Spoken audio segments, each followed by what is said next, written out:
And that's because I live and breathe it every single day. And I'm the only promoter in the world that does that. The last promoter that did that was Don King.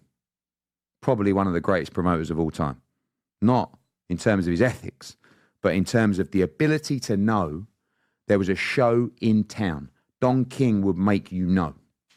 That guy would go around with a megaphone on the streets of New York, screaming and shouting. And that's what it is. It's a dying breed of promoter. Let me ask you. So, Pops, 10 rules for life. Number 10, when you need a number 9, avoid being a secret. If you're good, then admit it. If you're great, then shout it from the rooftops. You just presented yourself as extremely confident that not just you're great.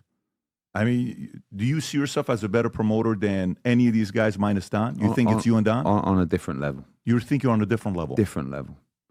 Because they can't... Bob Arum. Bob Arum's 93 years old. The thing that Bob will have me on right now as we sit here and talk is longevity.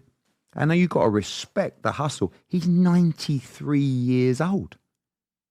You know, people keep saying to me, how much longer do you want to do this? You know, you're on the road, you're doing this. I say, well, fuck it. What, you know, if I stopped doing this, I'd be miserable probably. But I don't know whether that's 50, 60, 70. Bob's 93. Are you mad?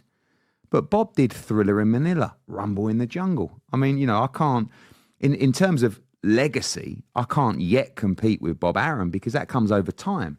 But what I can do is, in terms of ability, in terms of selling, in terms of promoting, in terms of engaging the audience and spinning the narrative, you know, and I don't care to say I'm the greatest promoter of all time because that's what I truly believe.